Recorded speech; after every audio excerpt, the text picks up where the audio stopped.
Monsieur le Président, ma question c'est sur l'importance de cet entretien avec le président tunisien sur les relations bilatérales entre les deux pays. Merci. Je dois d'abord dire que c'est un honneur et un plaisir pour moi d'effectuer cette visite de travail. J'ai tenu à rencontrer un sage et un homme d'expérience.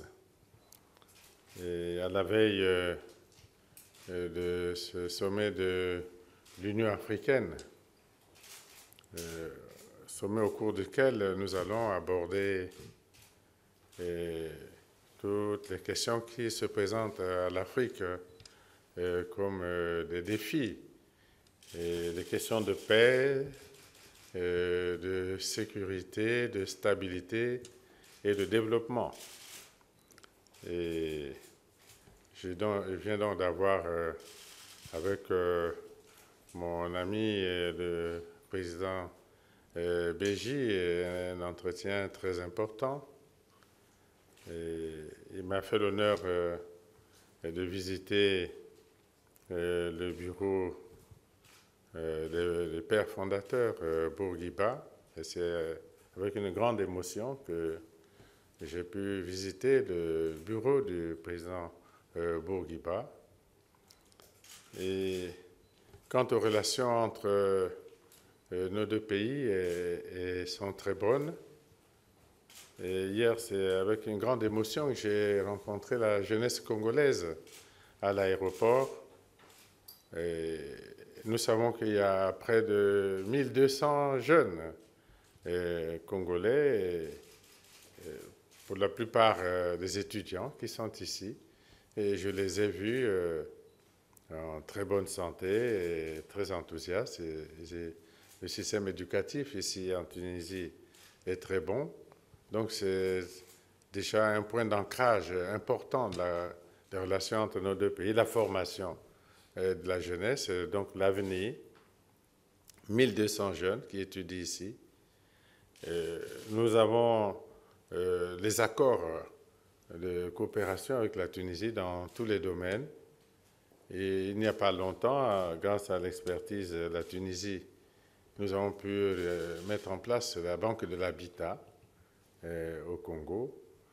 Et avec le président, nous avons décidé de développer la coopération dans tous les domaines, l'activité, l'agriculture, l'industrie, petites et moyennes entreprises, le tourisme. La Tunisie a une grande expérience. Nous avons vu qu'il y a des potentialités énormes dans les deux pays et nous avons décidé ensemble de développer la coopération entre nos deux pays. Est-ce que vous avez évoqué la crise libyenne avec Monsieur le Président et comment vous trouvez les solutions de cette crise? Oui, nous avons évoqué pendant longtemps au cours de nos entretiens la question de la crise libyenne. Comme vous le savez,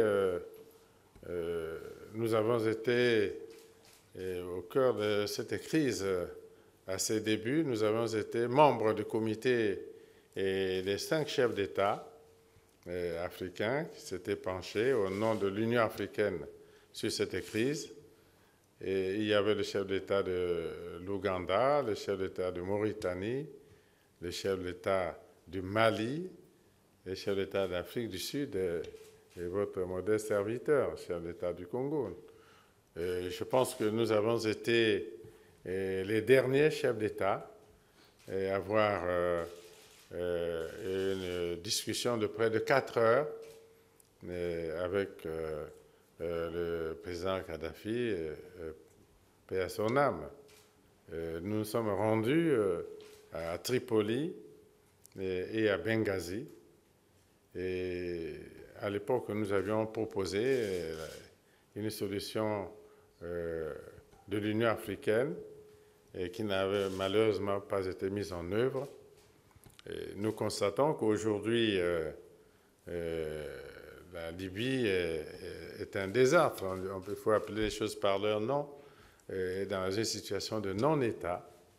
Et c'est une situation dangereuse, grave, qui pose d'énormes problèmes aux pays du Maghreb, aux pays du Sahel, le Mali, le Niger, enfin tous ces pays, la Mauritanie.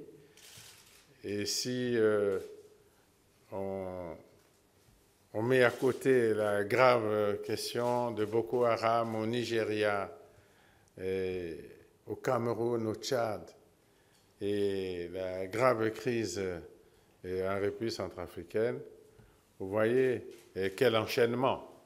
Et donc, c'est une question très importante qui fera sûrement l'objet de discussions au prochain sommet de l'Union africaine, à Addis Abeba. Nous avons donc échangé avec le président sur cette question et nous attendons poursuivre les consultations et les discussions à Addis Abeba. C'est une question sérieuse. Monsieur le Président, Jean-Christophe Osango, la presse présidentielle congolaise, c'est une évidence. Nous voulons revenir dans le cadre simplement le cadre bilatéral. Monsieur le Président, les relations entre le Congo et la Tunisie sont rentrées un peu dans l'hibernation depuis la signature de la commission mixte en novembre 2008. Mais à quand la deuxième commission mixte?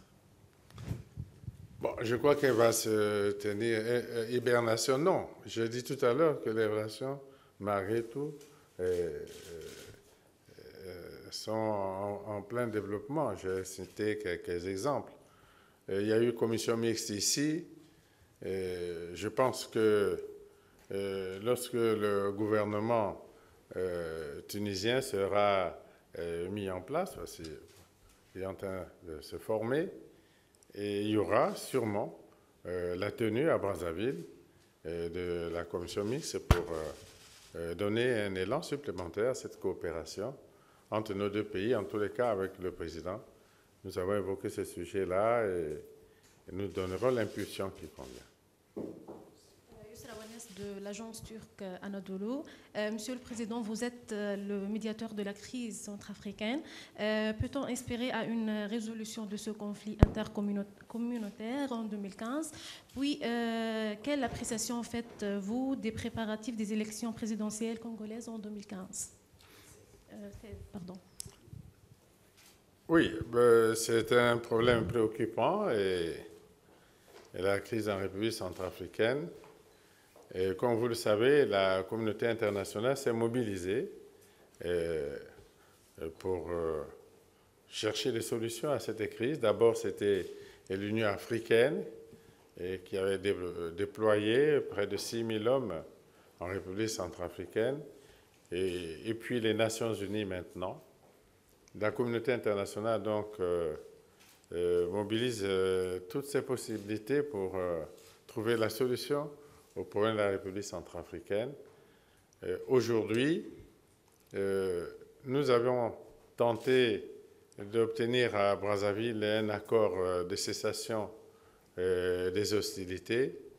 Cet accord a été signé, certaines parties ne l'ont pas signé, et nous faisons tous nos efforts pour amener les parties qui n'avaient pas signé cet accord à se joindre à toutes les parties qui ont adhéré à l'idée de cessation des hostilités en vue du désarmement de différentes milices ou forces armées en Centrafrique.